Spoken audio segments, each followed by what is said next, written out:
wave to the camera, everyone. Okay. Each day, about 77 people receive organ transplants. However, 19 people die each day waiting for transplants because of the shortage of donated organs. The current number of candidates on the list far exceeds the amount of donated organs. That was taken from the U.S. Department of Human and Health Services organ donation website. Sometimes we only consider ourselves and the needs of those closest to us without ever thinking of people that are affected around us. And the fact is there are many people affected around us. There are not enough registered U.S. organ donors, or there are not enough registered donors in the U.S. today to meet the needs of those who need a transplant.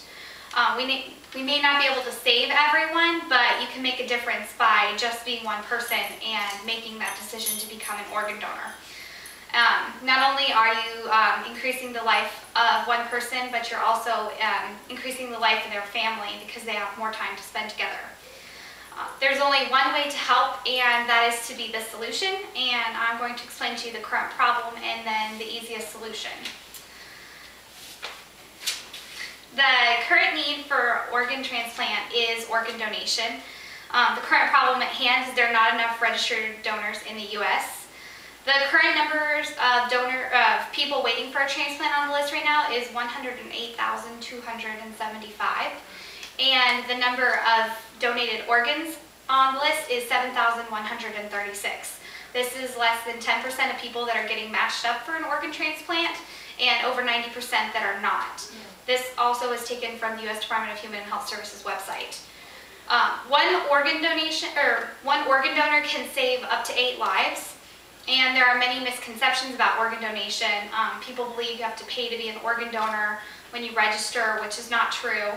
Also, at least 42 states have what's called a required request law, which means hospitals must have policies and procedures in place to explain to families about organ donation and everything that it entails.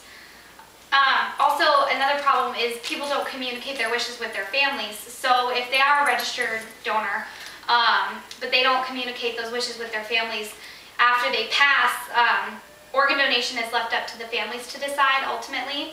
But if they're registered with the U.S. donor registry and they match their organs up already and start the process, when they go to inform the family that, oh hey, this person was a donor, they're not matched up and the family doesn't feel comfortable with it, then that's the person who was waiting on an organ transplant that doesn't get it because their family wasn't aware of their wishes.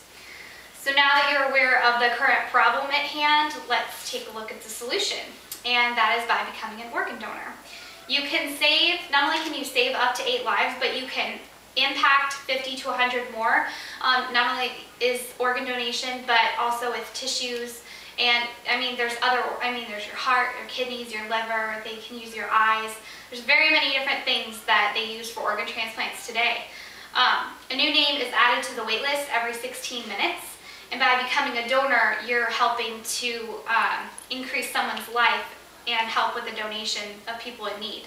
This was taken from the Transplants program at Mayo Clinic website. When you become an organ donor, you're increasing someone's life and also the lives of their loved ones, and this is an impact that you're making after you've already gone. Organ donation does not take precedence over saving your life first. This is also a common misconception. People think if I register to be a donor, they're just going to want my organs. They're not going to do their best to save my life. But the fact is they don't even consider organ donation. It's only considered after all efforts have been medically exhausted to save your life and your death has been legally declared. This was taken from the American Heart Association website. Anyone can be an organ donor. There's not an age requirement to be an organ donor. You don't have to be 21 like when you buy alcohol. You don't have to be 25 when you rent a car. You can be anywhere from 16 to 98 to be an organ donor. Even if you've had a previous illness, they take it into consideration, but you can also register to be an organ donor. If you're under the age of 18, you're just required to have a parent or legal guardian sign your registration form when you're an organ donor that claims witness that yes, this person is a minor, but they're interested in donating their organs. This was also taken from the American Heart Association website. If you can be the change, you can see the change that you will make. Not only can you make a change just as yourself, But if you tell people that you work with, or that go to church with you, or that you go to school with, if you tell just like 100 people, 100 people can save 500 more lives, all by just word of mouth and telling people what organ donation is.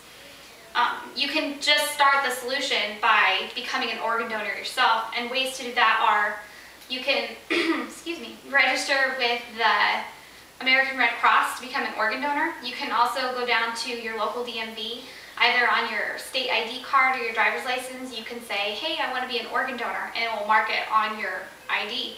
Also, the big one is to communicate your wishes with your family. Tell them what you want after you've passed. Like, let them know, you know, this is my wishes, I would like to be an organ donor. And you can also tell someone else. The best you can do is just give them the facts, tell them what organ donation is and how much they can help. It's ultimately up to them, but the decision starts with you and you making the decision. One last note, John F. Kennedy said, one person can make a difference and every person should try, which I believe if we start just as one person to become an organ donor, then that's a difference that we're going to be able to make. Thank you. Yay.